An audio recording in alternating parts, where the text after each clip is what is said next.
kegiatan yang berikutnya yaitu menyusun laporan monitoring dan evaluasi. Berikut adalah laporan monitoring evaluasi website Cibinong dengan fitur baru. Yang pertama ada pendahuluan.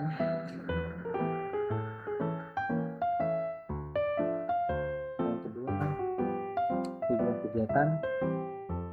Tujuannya itu adalah mengetahui efektivitas penggunaan fitur baru pada website Cibinong. Yang kedua, memastikan dashboard monitoring dapat menampilkan informasi pelapor kecamatan secara jelas.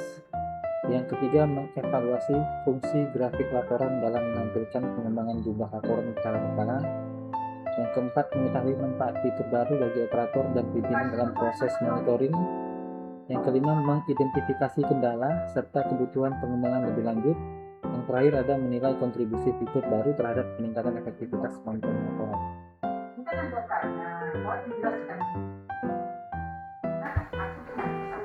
Fitur baru yang menjadi objek monitoring dan evaluasi meliputi yang pertama dashboard monitoring kecamatan, yang kedua tabel status pelaporan kecamatan, yang ketiga grafik laporan bulanan, yang keempat rekapitulasi data pelaporan.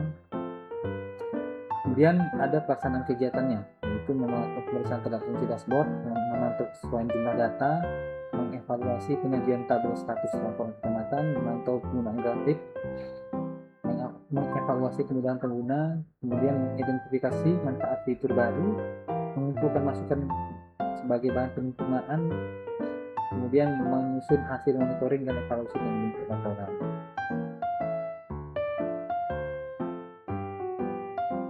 Kemudian ada hasil monitoringnya. Yang pertama, dashboard monitoring berfungsi secara efektif. Tabel status pelaporan mempermudah identifikasi. Grafik laporan mendukung analisis data. Proses monitoring menjadi lebih cepat dan efisien. Mendukung pengambilan keputusan oleh pimpinan. Yang terakhir adalah meningkatkan transparansi dan akuntabilitas.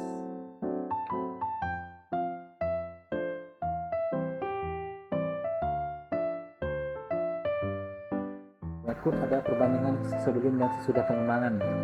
Dari segi aspek monitoring pelaporan, sebelum pengembangan lebih banyak dilakukan secara manual, sesudah pengembangan dapat dilakukan melalui dashboard. Terkait aspek informasi kecamatan yang melapor, untuk sebelum pengembangan belum tersaji secara optimal, setelah pengembangan tersaji jelas dan terstruktur.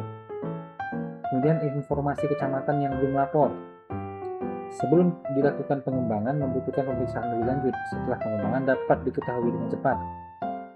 Untuk aspek perkembangan laporan, sebelum pengembangan belum tersedia dalam bentuk visual, setelah pengembangan tersedia dalam grafik laporan. Untuk aspek proses analisis membutuhkan waktu lebih lama jika pada saat sebelum pengembangan, pada saat setelah pengembangan lebih cepat dan mudah dilakukan.